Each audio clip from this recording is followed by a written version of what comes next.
And away we go. So, good morning, good afternoon, good evening, everyone, wherever you happen to be in the world today. Welcome, one and all, to, you guessed it, Coffee Talk. That's right, it is time for Coffee Talk. Coffee and or talk. As we take a look at what is going on in the world today, reading through some recent hot off the press news articles and having a little bit of a discussion. Of course, this is at Coffee Talk Live or at Prepper University on YouTube, simultaneously broadcasting at 2 p.m. Eastern Standard Time, Monday through Friday, under normal circumstances, as well as at Coffee Talk Chat on X, formerly known as Twitter, if you care to look for me there, as well as fistfulofradio.com, podcasting out of Atlanta Monday through Thursday at 4 p.m. Eastern Standard Time and Friday at noon. And as always, I do try to read through as many of the comments as is reasonable. So I'll go ahead and get started, acknowledge some of the people that have chosen to chime in thus far. I see Dragon is here today. Donna is here. Says, remember, thumbs up, like, and share. Sure would appreciate it if you don't mind. Helter is here. Brian is here. New York Patriot is here. He says, listening to Coffee Talk. Yep, because not everybody can see what we're doing here. But some people are listening, and that's fine. That's fine. Whatever you got to do. Thanks for joining us here today. And as I stated, we'll go ahead and get busy jumping into some of the things that are going on in the world today. If you can hardly believe it, well, it's difficult to believe a lot of the things that you see in the media anymore because it's also dishonest, it's also corrupt, it's also leaning in one direction. I see Bob is here, as well as Boogers. Thanks for chiming in, guys. Glad you could make it today. As we're going to take a look at Cuba. That's right, Cuba. You know where Justin Trudeau's from. Cuba. See, Paul Burke is here. Thanks for joining us today, Paul. Western Journal article talking about Cuba. Because, yeah, guess what? It's been a mess there since the 50s at least. And it's not getting any better. And they could end up going in the same direction as Haiti here very shortly. I see Dilo is here. Glad you could make it. So here we go. Cuba following Haiti's path? Question mark. People take to Santiago streets demanding food and power. That's right. Get to the streets. Hey, we demand this and that, because you know what happens when you become self-reliant on government instead of relying on yourself? When you become, well, self-reliant would be relying on yourself. Like I said, that kind of backwards. But when you are codependent on government is a better way to express it. Even if it's the situation by which the government forced you to be codependent, a lot of people just accept that. And then when it can't provide, you go all to shit. So here we go. As if Haiti's descent into anarchy wasn't enough, one of their Caribbean neighbors is becoming plagued with its own kind of instability. Reports are beginning to come out of the communist neighbor Cuba that many Cubans took to the streets on Sunday demanding food and electricity. As the Miami Herald reported, ordinary Cubans have become more vocal in their dissatisfaction over the past few years, with their protest of C virus restrictions in 2021 becoming the largest public demonstration in the nation since the 1959 Cuban Revolution, according to Bloomberg. And that's in Spanish, so I can't read that. While the 2021 protests led to vicious crackdowns by the communist government, because in socialist communist countries, guess what? They are very violent with protesters. The widespread international backlash from the incident has led officials to respond differently. The Cuban government is blaming the U.S., of course, for the unrest in the country. Deputy Foreign Minister Carlos Fernandez de Cosio posted on X, there is a new desperate attempt from the U.S. to destabilize Cuba, taking advantage of the critical situation. that 6 decades of economic blockade helped create to incite violence, social unrest, and disrupt peace, an open act of aggression from imperialism textbooks. Okay, so you have ground the country down to the point where the people can't eat and can't get electricity, but it's America's fault. And why was that blockade put up in the first place? Does anybody remember why there was a blockade originally against Cuba by the United States? Let's catch up a couple of comments here. The unknown nose is here from Florida, as well as Robert says, nice to see someone knows Trudeau's real ancestry. Yeah. El Presidente, Justin Trudeau. Naturally, if you know your history, which I'm sure most of you do, the original issues with Cuba was because they were getting involved in a pact with the Soviet Union, and they were going to put a naval base there. And the United States was like, a naval base that close during the Cold War? Not going to happen. And Monkey says, from history book-wise, the Cuban crisis with the Soviet missiles being right at the U.S. doorstep. Yeah, and there was a naval blockade, and it's probably the closest that America has ever honestly been to nuclear war. All the rest of it is flim-flam. It's all bullshit. Look, Kim Jong-un says he's going to fire rockets at it. Yeah, okay, sure. Get around to it anytime now, Kim Jong. But that's the closest we've ever really been to something like that. New York Patriot says Cuban Missile Crisis. That's correct. Bad enough that they were going through the whole rigmarole with Castro, but they were going to allow a base to be set up by the Russians. It's just unacceptable. And that makes sense. It's too close. It's way too close, especially during that time period. And Cuba has never backed down. So neither has the United States. But now they're in a position where their people, they don't have electricity. They don't have enough food. You're seeing this happening in a lot of communist governments around the world right now. It's happening in Venezuela. It's been happening there for years. Places in South America. Haiti's not, I don't know if Haiti is necessarily communist. I'm not sure what their political stance is off the top of my head. Monkey says with this happening, is there going to be a Bay of Pigs round 2?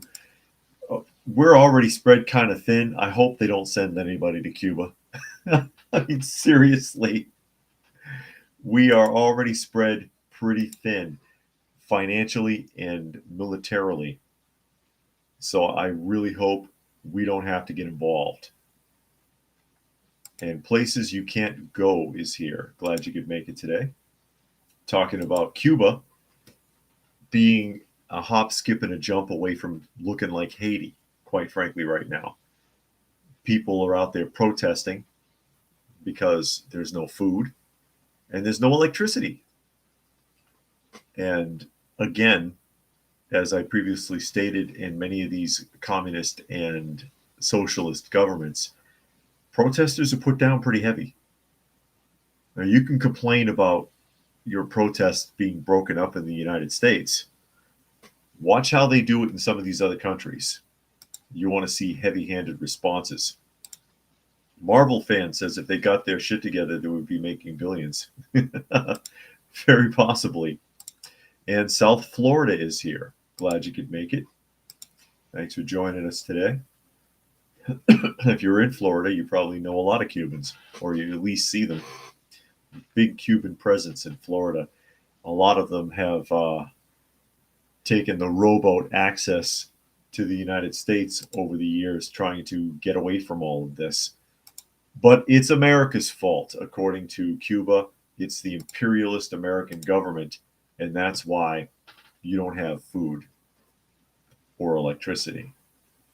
They could just be self-sustaining and not worry about the rest of the world, like how most countries used to be. But yeah, that's not going to work for them, unfortunately. Just not going to work. As much as I like to blame the United States for a lot of things, I can't say they're necessarily responsible for what's going on in Cuba right now.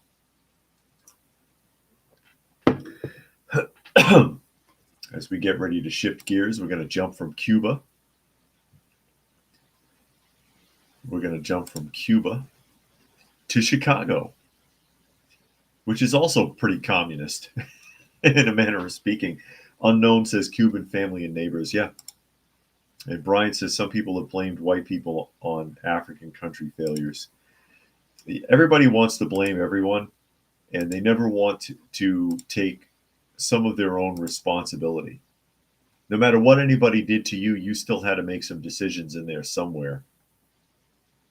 Basically, there's an old African proverb that says, when you point at someone, remember you're also pointing at yourself. And they would do this with their thumb. So that person may be to blame, but you might be also partially responsible, is what that's suggesting. I don't know what part of Africa that comes from. NBC News, Chicago begins evicting migrants from shelters as residents decry a lack of respect. Oh, no respect, huh? Is that the problem? Chicago has begun evicting some migrants from its shelters, a controversial policy that has been delayed for months, but appeared haphazard, one migrant told NBC News on Monday. Migrants who have been evicted, as well as those who are facing a rapidly approaching deadline, said that there has been widespread confusion about the process and frustration with being forced to leave while they still lack the resources to find their own places to stay. You had a place to stay. You chose to come here instead. In the first 2 days of enforcement, less than 10 migrants have been evicted from their shelters, according to the city. 5 migrants were forced to leave Monday due to the policy, a city spokesperson said, while 3 were evicted on Sunday. See, that's not like mass evictions like they're trying to imply. Franklin Romero, a 29-year-old Venezuelan migrant, said he was told by someone at the Woodlawn shelter just 1 day prior that he had to leave by 2 p.m. on Monday. Okay, it was unbelievable. We had no stability, said Romero, who was wearing a silver coat and black pants after being forced out on a day with freezing temperatures and snow flurries. Romero said he tried to explain that he had to work on Monday and could not leave the shelter before 2 p.m. with all his belongings. He also said he was told by another person at the shelter that he actually needs to leave by 12:30. He felt disrespected at being rushed to leave the place he called home for months. It was clear that I needed to leave, and I respected that, but the treatment, it was a lack of respect, he said. A lack of respect? You mean like how most of these illegal immigrants have been treating the United States in general? Getting free room and board, free meals, which would be under board, but yeah, free shelter, free meals, free clothing, free health care, free school, job permits. Not that half of them are even working. Very few of them are. Stealing is more like it. Just ask anybody in New York. Fed Monday 3 migrants in 23 city and state-run shelters, and that had received about 37,308 new arrivals since 2022. The city has sought to limit shelter stays to 60 days for the more than 10,000 migrants, requiring them to find housing or apply for another shelter at the city's landing zone for new arrivals after the exit date arrives.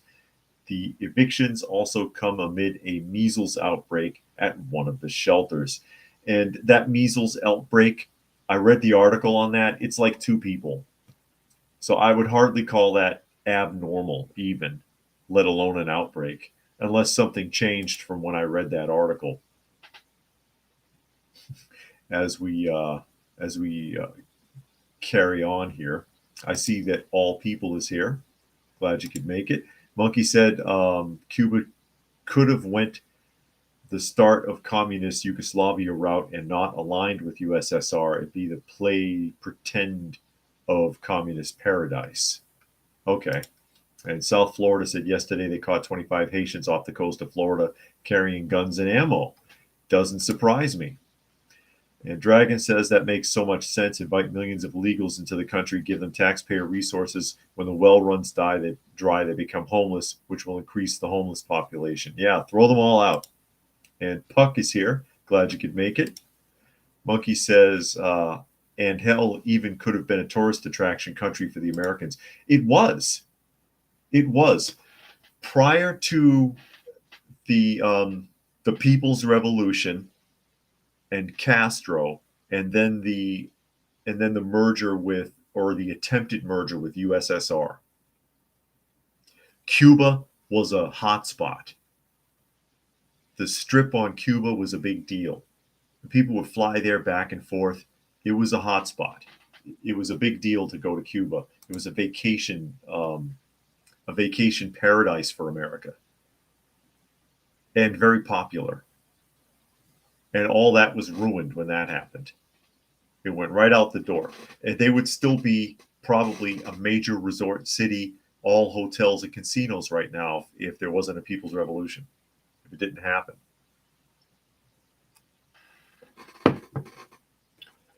I mean, why do you think Ricky Ricardo was so popular? Helter says, don't evict them, but also don't bring them to my neighborhood. Well, which one do you want, Chicagoites? Is it Chicagoites? That's awful. I hate some of these terms they have for people in certain cities and states. Chicagoites. Chicagoans? Chicagoans. I don't know what you would call them. But yeah, they don't need to go to the neighborhoods either. They need to go back where they came from if they're not willing or able to contribute anything. And Peter says, greetings. Prepper salutes from Venezuela. Glad you could make it, Peter. Hope everything's going well in Venezuela. I know it's been a mess for a while. Marvel fan says Cuba was a big part of The Godfather 2. And then Puck says, why didn't we send pallets of cash to Cuba instead of Iran? You know, the U.S. wasn't really doing all that so much in like the 50s and early 60s. We weren't throwing money around quite as much as we are now, or as much as we were from the 70s on. New York Patriot said it's sad that most of us never saw Cuba when it was in its prime. Yeah. The same thing can be said for Baghdad. Baghdad was a hot spot too in the Middle East. It was a big deal. Now it looks like bedrock. Yeah, it's destroyed. Paul says Castro's son should go back. Yeah, he could go at, maybe he could run for president of Cuba after he's done destroying Canada. And Unknown says the Castro-Guevara takeover had an official policy of separating children from their families almost from day one. As we shift around here, we're going to talk about Medicaid. We're going to talk about Medicaid and nursing homes. And they're talking about this in this news story like this is new. This is old news, but people aren't aware of it. And I think it's interesting. And we could have experienced something similar to this, my wife and I. But I'll explain here in a minute. They're calling this policy cruel, according to the New York Post, when this flashes up. Any second now, Restream, let's go. Cruel Medicaid program targets dead people's homes to recoup health care costs. So there we go. As Salvador Legrand fought cancer, hold still, and all the pain that came with it, his daughters promised to keep him in the white pitched roof house he worked so hard to buy all those decades ago. So Sandy Legrand thought it was a mistake when a year after her father's death, Massachusetts billed her $177,000 for her father's Medicaid expenses and threatened to sue for his family's home if she didn't pay up quickly. The home was everything to her father, who died at age 57. But the bill and an accompanying threat were not a mistake. Of course not, because this is a common practice. Rather, it was part of a routine process the federal government requires of every state, that is, every state, to recover money from the assets of dead people who, in their final years, relied on Medicaid, the taxpayer-funded health insurance for the poorest of Americans. So yeah, tell me again about this free healthcare, huh? A person's home is typically exempt from qualifying for Medicaid, but it is subject to the estate recovery process for those who were over 55 and used Medicaid to pay for long-term care, such as nursing home stays or in-home health care. This month, a Democratic lawmaker proposing scuttling the cruel program altogether, which would be nice, but they're not going to do it. Critics argue the program collects too little, roughly 1% of the more than $150 billion that Medicaid spends yearly on long-term care. They also say many states fail to warn people who sign up for Medicaid that big bills and claims to their property might await their families once they die. That's not exactly true, because when you sign the contracts, it's in there. People just don't read them. If you put let's say your mother or father needs to go into a nursing home, or you need extended care or something like that, when you sign that contract, it's in there. And they actually even ask for a copy of the deed to any property that they own, house or land. So this is no big surprise. And there'd probably be more money for Medicaid if the government wasn't always borrowing against it. Fluke Man is here. Glad you could make it. And South Florida says, everyone please hit the thumbs up to show support for the channel. Yes, indeed. Thank you. And Peter says, Venezuela is a chaotic mess, but I had good opportunities for astute foreigners, for example, hands-on urban rural survivalist training. Very good. And New York Patriot said Beirut was Las Vegas of the Middle East. Yeah, it was a Middle East hotspot. Now it's trash. Dragon says, pay into Medicaid your whole life and they still come for your assets. That's true. And then Unknown says, so that healthcare is a loan, essentially.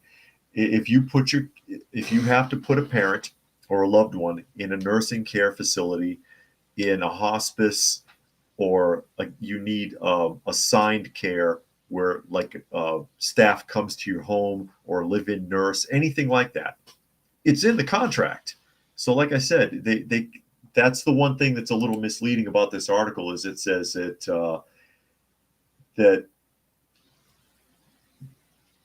they fail to warn people who sign up for Medicaid that big bills and claims to their property might await their families. Now, Medicaid might not tell you. It's equivocating a little bit, but it sure is in the contracts when you sign people in. And it's kind of funny, because I said that it could have happened to us, because as many of you are aware, my mother-in-law had a pretty bad stroke, and she cannot recover from it. There's brain damage involved. She can't recover. So she has had to be put into a nursing home, and that's in the contract. And they want to see the deed to the house, because they would try to go after the house when she dies to recover some of the costs for the long-term care facility. Only in our case, they can't. They can't do it, because, as I pointed out before, my wife's family lives on heirs property, which is inherited land that was given to slave families generations ago. It's protected land. It can't be confiscated. It can't be sold. It can't be traded. It can only pass between family members. It's protected by the federal government. So try as they will never touch that house or land. So when they figured that out, they weren't very happy. Like, hey, wait a minute. We can't touch this. No, you can't. No, you can't. It's one of those, I get a little bit of satisfaction out of knowing that, because it's like sticking it to the man.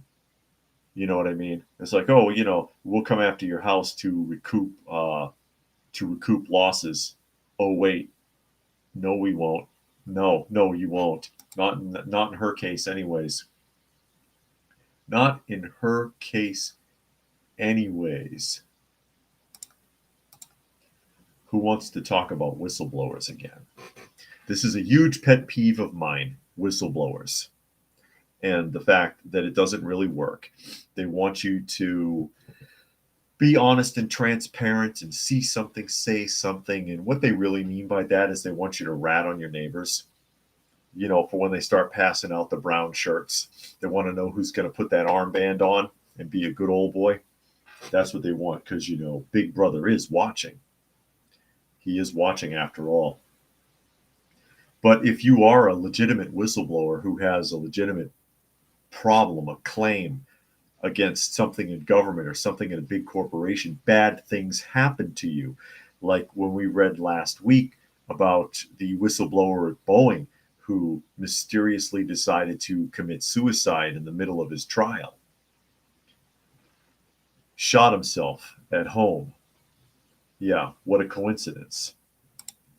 Marvel fan says, things are so depressing now. Big reason I love toys and comics. Major escapes for me. Easier times. Yeah. Fade away into that nostalgia. To take a minute to go to that sanctuary every day and just forget the world.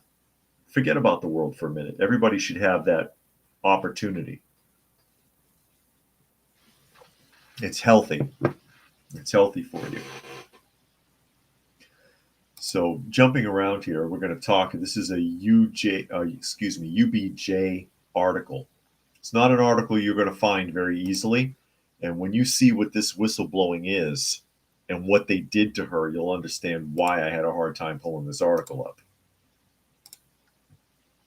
So here we go. UBJ News. Attorney Stephanie Lambert taken into custody for unauthorized release of Dominion voting system emails. Aha. There's your Dominion voting machine. Stephanie Lambert, an attorney who previously attempted to challenge the 2020 election results, was apprehended by U.S. Marshals on Monday following a federal court hearing in Washington. Lambert is facing separate criminal charges related to her unauthorized access to Michigan voting machines post-election. Lambert's arrest occurred after a hearing concerning potential penalties for her actions involving the leak of internal emails from Dominion voting systems, which has been subject to unfounded claims about the 2020 presidential election. Representing Patrick Byron, an individual financially supportive of election conspiracy theories being sued by Dominion for defamation, Lambert acquired the confidential emails. The U.S. Marshal's Office released a statement indicating Lambert's arrest was based on, quote, local charges. This comes in the wake of a bench warrant issued by a Michigan judge due to her absence from a hearing earlier this month. Lambert is indicted with 4 felony charges linked to her tampering with voting machines, seeking proof of unfounded conspiracy theories favoring former President Trump. Previously, Lambert's legal efforts to dispute Trump's loss in Michigan were unsuccessful. During the day's earlier proceedings, Lambert admitted to disseminating the Dominion emails to law enforcement agencies. The leaked content was attached to an affidavit with her Michigan case filing, sworn by Dar Leaf, a Michigan sheriff pursuing baseless election fraud allegations. Additional documents made their way to a platform formerly known as Twitter, shared under Leaf's account. So essentially, she was connected. She's an attorney who was connected with Dominion. She felt that something shady was going on after the election. She gathered evidence, including emails, that she presented to law enforcement to show possible evidence that the machines were tampered with. And now she's up on felony charges and has been arrested by the U.S. Marshal's Office. I tell you, that tells you everything you need to know right there. Unknown says, I find it much harder to rat out neighbors while I'm minding my own business. Exactly. And, back to that point, there's a video that I've seen on YouTube where this person washing their car is being harassed by a police officer. And it's really interesting to me because of what the officer says. Because in New York, you can't wash your car in public where it can be seen. So he can't be in his driveway washing his car. And he comes out there and he tells him, you know, you need to stop or I got to write you a ticket. And the guy's like, that's bullshit. And I just got my prompt that I'm going live. 30 minutes later, I tell you, they're doing it on purpose. I just got a prompt for it that I'm going live. But anyways, he's like, the officer says, well, you know, and I'm paraphrasing a little bit here. I didn't just drive by. You know, you take it up with your neighbors, which means that some neighbor that didn't like him saw that he was doing something that he knew he could get him in trouble for and called the police. It's just like with code enforcement. My wife used to work for the city of Atlanta, and she'll be the first one to tell you code enforcement doesn't drive around doing anything.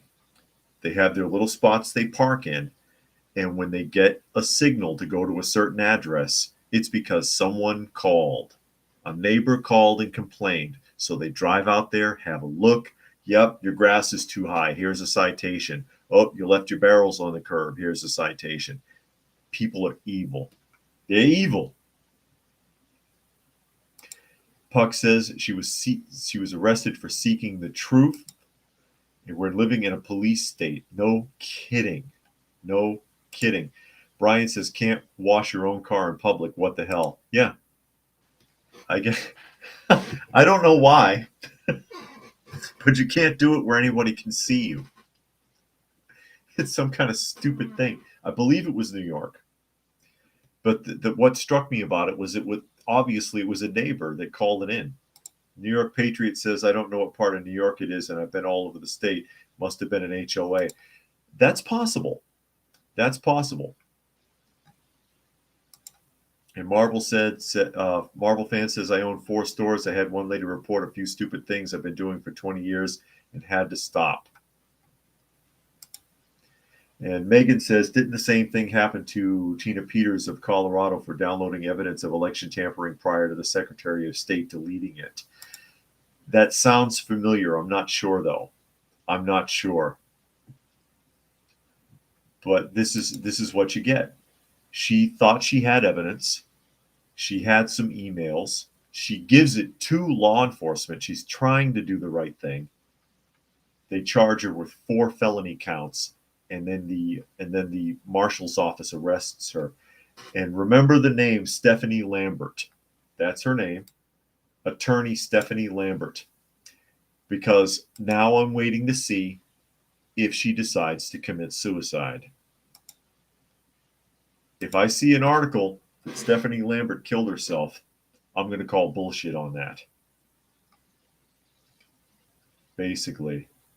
And Unknown says HOAs are trash. I have proof. Yeah, HOAs are like evil little mini dictatorships. And I could be off on that New York Patriot. I thought it was New York, but you probably know New York better than I do. It might have been somewhere else. I thought he said New York, though, in the video. New York also says all of these events unfolding is like the book that that Marine prepper wrote, and the walls came tumbling down. Puck says Stephanie Lambert did not commit suicide. No, I'm just waiting to see if she, quote unquote, does. Because, yeah, that would be really convenient if she just disappeared. And Fluke says everyone hates HOAs except for the HOAs themselves. And Brian says, sounds like Eddie Lambert, the CEO who ran Kmart into the ground. Yeah, Kmart, Sears, Macy's, they're all dying. They are all dying. All those big companies are hurting big time. And then we're going to talk about not the IRS. We're going to talk about the Red Cross. The Red Cross. Interesting article on this. And this article actually comes from the Jerusalem Post. There's been a lot of accusations about the Red Cross in the Middle East, and I guess it's been confirmed now, and they're looking to sue them. Red Cross directly involved in PA pay for slay policy. A document issued by the International Red Cross Committee, or ICRC, is essential for terrorists, serving time in Israeli prisons in order to receive salaries from the Palestinian Authority under the policy known as pay for slay. An expose conducted by watchdog NGO Palestinian Media Watch reveals, quoting Palestinian officials, the ICRC, which again is the Red Cross, claimed in response that such documents are provided around the world as part of their humanitarian activity and denied any involvement in PA strip-ins. The issue has been stipulated in PA regulations for many years, despite an Israeli law that prohibits providing incentives for terrorist activity. Strip-ins paid by the Palestinian Authority to Palestinian terrorists charged with committing terror attacks against Israelis have been subject to scrutiny for the past several years. However, PMW has now revealed that one of the actors playing a key role in this process is the Red Cross, which produces the documentation necessary for terrorists to receive the salaries. The watchdog cites multiple sources stating that the Red Cross is the one carrying out the procedures that facilitate the payments to the terrorist prisoners. One instance shows a senior PA official responsible for the pay for slave payments saying that an official saying on PA television that as a result of Israeli obstruction of visits to Palestinian terrorists by the Red Cross, the latter cannot provide them with documents showing that they are still in prison, which would be necessary according to the PA's law and regulations for them to receive payments. So basically what the Palestinian official said on television that started the investigation was that they need the paperwork from the Red Cross in order to facilitate payments if one of the people receiving the payments is currently incarcerated within Israel, which means that the Red Cross is facilitating the transfer of those funds through their documentation. Yeah. Isn't that great? Oh, man. Marvel says they used to be a painter, would do homes in HOAs. The homeowners could never get homes done in colors they liked, had to be voted on. No sheds, fences, etc. It was crazy. And Puck says PMW is a great source for the truth about the so-called Palestinians. Well, whether Jerusalem Post is telling the truth or not, you can't cover what the guy said on television in his own country, and that he needs the Red Cross to facilitate payments because of their paperwork. I've never known what does the Red Cross even do anymore? When I was in the fire in the 80s, when our apartment complex caught fire, they wouldn't even get out of the van. the Red Cross wouldn't get out of the van because they said it was too cold. It was too cold. It's like the day before Christmas, and we're out there in the snow with the building burning down, and they won't open the damn door. And Puck says Red Cross is a scam. Do not contribute to them. Instead, donate to Samaritan's Purse and the Salvation Army. That was my first experience with the Red Cross. I was probably like 12, I want to say. The apartment burning down, fire trucks all over the street. It's snow. There's snow on the ground. Everything's covered with ice. Red Cross vans pull up. They won't open the doors. They won't get out of the vans. And I'm like, why are they here? What are you doing here? What are you doing? New York Patriot said they collect your old clothes to sell them. Well, Salvation Army does that. Oh, Red Cross also, they collect blood, right? They collect blood so that it can be thrown away and burned. I'll throw that out there for anybody who's ever been in the military deployed overseas. When the Red Cross dropped blood off, what did you do with it? Did you bring it into the medical tents, or did you let the boxes sit there until the stuff rotted and then throw it in the burn pile? Oh my God. Brian says it's too hot and the fire would have been a better excuse. Yeah, they wouldn't get out of the vans. It's cold out. Yeah, we know. We're the ones that are displaced standing out there. Oh my God. The world is a crazy place and people are stupid and dishonest, and it's too much. It's too much. Marvel fan is right. about about needing a safe space, but I know what, like I said, I know what you're talking about, the comic books and things like that. None of the modern stuff, though. The modern stuff is awful. Who wants to talk about Ketanji Brown? She's in debt. Put her foot in her mouth. This is about as bad as when Ketanji Brown was saying that she can't tell you what a woman is because she's not a biologist. Who remembers that? Let me pause that. That'll help that to scroll better. There we go. Are we back up normal? Because it acted weird again. Justice Ketanji Brown, who, when I saw this woman and she was being interviewed and she said that she can't answer the question to tell you what a woman is because she's not a biologist, I knew that she was a complete shill. Woman's a sellout. She's a plant. She's no damn good.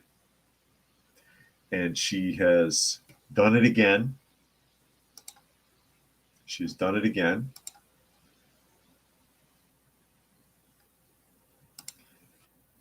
Marvel says, do you think Trump will get the money for his bond or have to sell a building? He might have to sell something because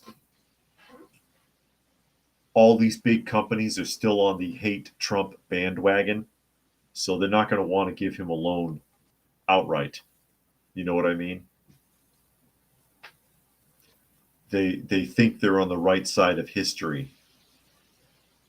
They don't really care about history, but they want to look like they're on the right side of it.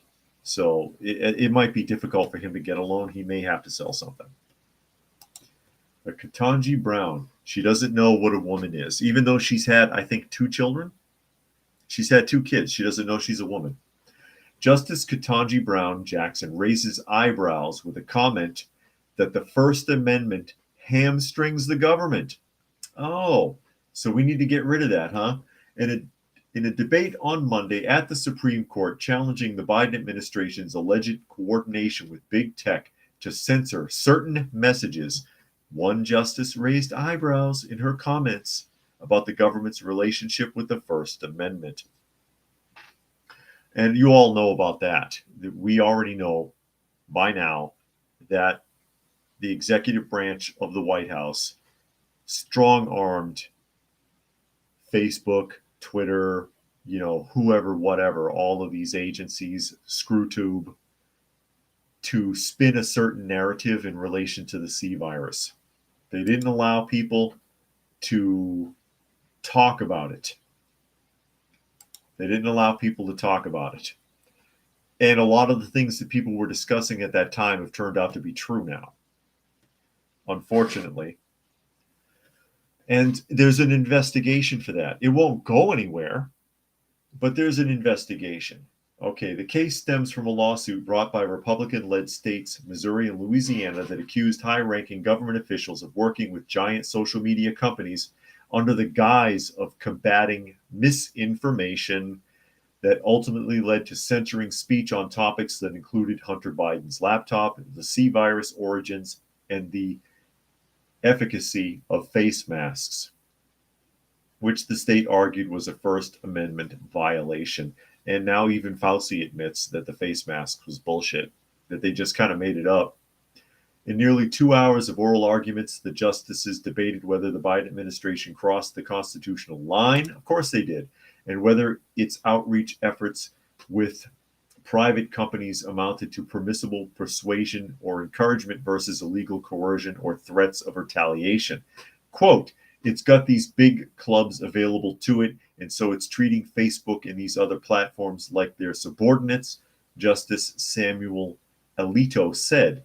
But Justice Ketanji Brown Jackson took a different approach. Of course she did, because she's a hand puppet. Your view has the First Amendment hamstring the federal government in significant ways in the most important time periods, she told the lawyer representing Louisiana, Missouri, and private plaintiffs. The government actually has a duty to take steps to protect the citizens of this country by encouraging or even pressuring platforms to take down harmful information. But you don't know it's harmful. And there's nothing wrong with people asking questions unless you're afraid that those questions are going to lead to answers that you don't like because you're not telling the truth, which is why this is being presented to the Supreme Court in the first place. But apparently, Justice Jackson thinks that your First Amendment should be held back because it gives the government a hard time. That's kind of why we have it, so that you can give the government a hard time, so that you can hold the government back, so that you can attempt at least to hold them accountable when things don't look right. And none of this related to the government shutdowns, the mandates, or the C virus look right. None of it. And they certainly should not have had the right to interfere with social media to prevent people from discussing it openly. If they were able to discuss it openly and vent their fears, it probably wouldn't have gone as badly. When you shut people down and won't let them talk, it makes them more nervous, and rightly so. Fluke Man says driver accidentally drove into a flood about 3 to 4 feet high. British firemen refused to do anything because of health and safety. Some random guy in a rubber fishing gear walks in and helped the guy out of the car. That's fascinating. New York Patriot says, I'm not a biologist either, but I can tell the difference between a cat and a dog. Yeah, and you know what, too? I would have rhetorically asked her a series of questions. I would have asked her how she got there today. I said, how'd you get to this hearing today? I drove. Well, how do you know? Are you an auto mechanic? Where do you live? In a house. How do you know? Are you a carpenter? And you could go on and on and on.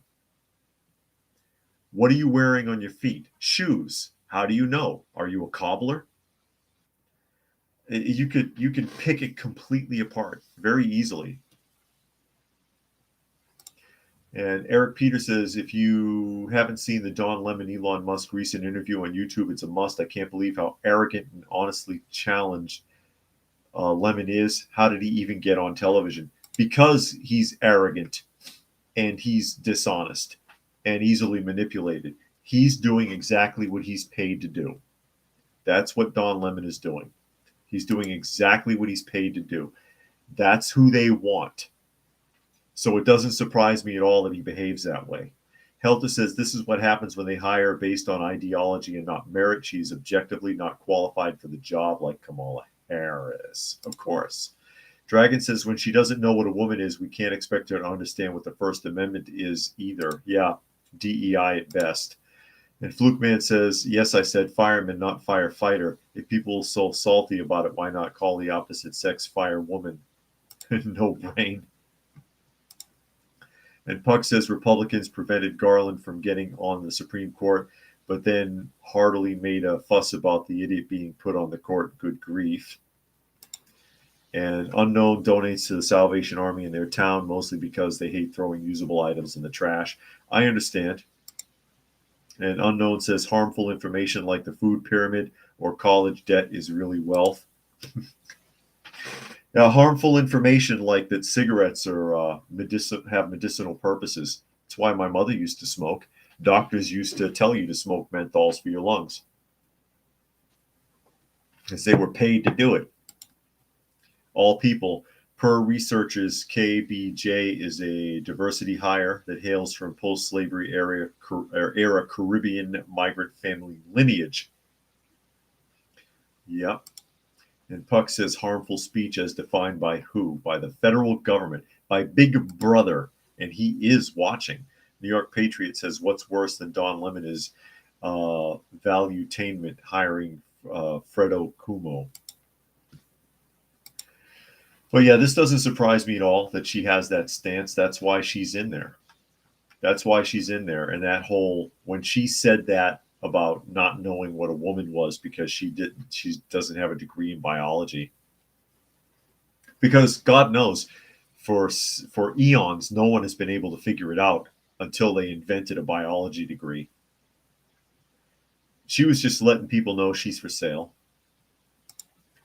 Give me this job, I'll say whatever you want. I'm on board. I'll toe the line. I'll cooperate. Flukeman says, sad when people from third world countries never been to school, can't read or write, but have a great deal of common sense, general knowledge, and know what a woman is. Yeah, they know something. It's a shame. And there are people who believe that garbage.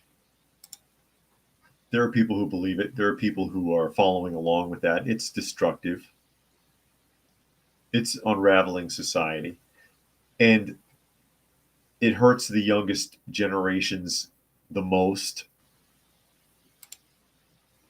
And they're so depressed, so miserable, so unhappy, and so angry, and don't know why. And this is part of it because of all of this garbage that's being plugged into their heads, being forced on them. And they don't know enough to resist it, and their parents aren't smart enough to help them to resist it. New York Patriot says they toe the line so hard they believe their own BS.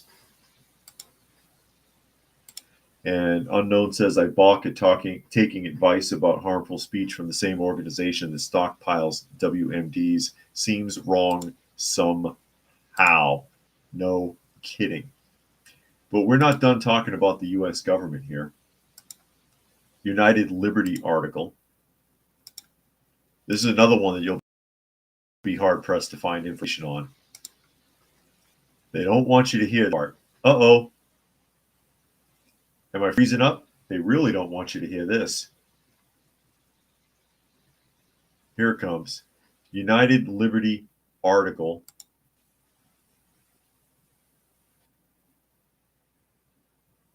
U.S. government is paying companies for hiring illegal immigrants and laying off American workers. Uh-oh. You could have guessed that. You could have guessed that, folks.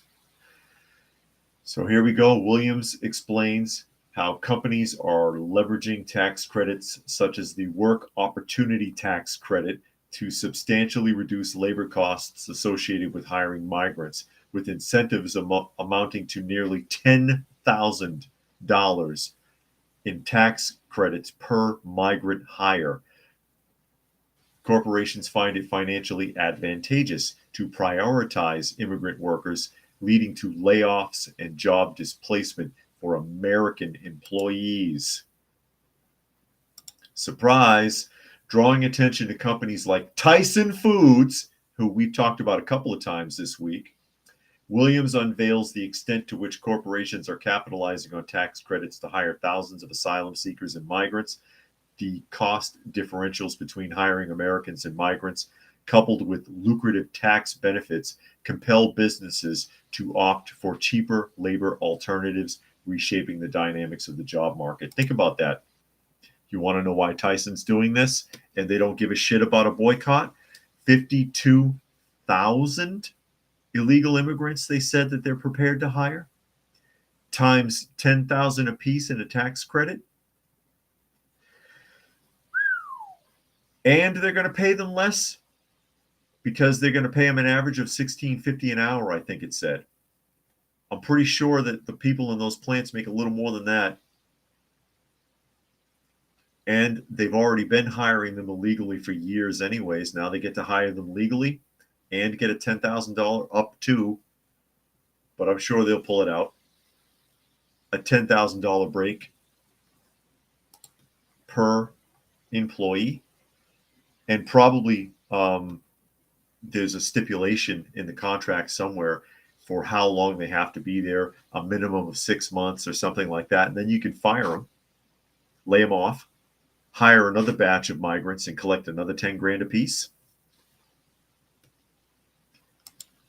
Monkey says, like I said yesterday, an entity funding the company to hire them with profit gain or loss regardless. Yeah, because you can suffer a marginal loss from a boycott that goes on for a couple of months until people just forget, which they will because people are fickle. They got short memories. You can suck that up for a bonus like that. Shit. Are you kidding me? South Florida says Supreme Court just a law stating that Texas can secure the border by any means necessary. Good. That's been bouncing around a lot, though, but I think Texas is just going to do whatever they're going to do regardless.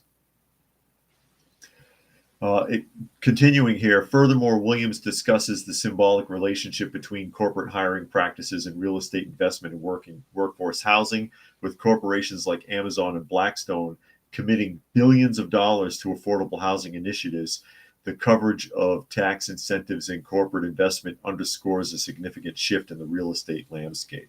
Because when you make so-called affordable housing, there is a tax break on that too for whoever it is that's owning and operating those facilities. Williams highlights how government policies, including bipartisan initiatives like the workforce housing tax credit, facilitate corporate investment in affordable housing while ostensibly aimed at alleviating housing shortages. These policies raise questions about their long-term economic implications and the prioritization of corporate interests on social welfare. Because you know what happens to housing developments. They look really good at first. They're real pretty, and then they go to shit really fast. Monkey says, I wish I had a 10K credit thing for my taxes so I can get a tax refund. Yeah, me too. Last year I got a check for $2. I didn't cash it either because I don't trust them. Seriously. I still got it sitting on the desk back there. I'm like, you're sending me a $2 check and I owe you? I'm not cashing this. That's a setup. Monkey says, it's weird. When I was part-time, I had tax refunds, but I went full-time. I ended up paying the government taxes after filing them. And Unknown says they've been boycotting Ben & Jerry's since 1997. I've never tried one bite of their product. I don't know if I've ever had, I'm not boycotting them necessarily, but I don't think I've ever had any Ben & Jerry's ice cream either. But they are very political. They are very political. And that would turn me off from wanting to deal with them. Can't you just sell freaking ice cream? Sell ice cream. You got good ice cream? Sell it. Okay? That's all you got to do. I don't care what your politics are. Piss off. Piss off. I don't care what you do. Oh, Dusty's in the chair. I didn't notice when she went up there. She kind of blends into the background. But yeah, that's a big tax incentive. Think about that. 52,000 people times $10,000. That's insane. That's insane. Brian says, now I'm thinking of all the things I could get for $2. Can you get anything for $2? Is it even worth cashing? Like I said, I just didn't trust them because I've got issues with back taxes, courtesy of my ex going way back. And I don't know if I'll ever be able to resolve the issue.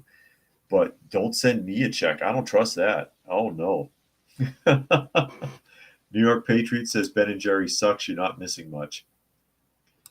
And Unknown says Ben & Jerry's was supporting anti-2A organizations going way back. There you go. Hey, that's enough. Anything that's going to violate your constitutional rights, they don't need your money. Raccoon says king-size Reese's cup for $2. Well, I can always go to Atlanta and just shoplift one, and they won't say anything. I know I'm not going to steal anything. I don't want to steal. I'm just making the point. Although Atlanta's a little more stricter than a lot of other cities. Maybe I could do that in Portland. Anyways, we are at the top of the hour. Actually, we ran over just a hair. So I'll go ahead and start signing off. Again, you are listening to and or watching Coffee Talk, and that is at Coffee Talk Live or at Prepper University on YouTube. Please do check those channels out, as well as at Coffee Talk Chat on X, formerly known as Twitter, and Fistful of Radio, fistfulofradio.com, podcasting out of Atlanta Monday through Thursday at 4 p.m. Eastern Standard Time and Friday at noon if you wanted to look for me there. And as always, thanks to everybody who was able to join us here today. Hope you got something out of the conversation, and we will see you again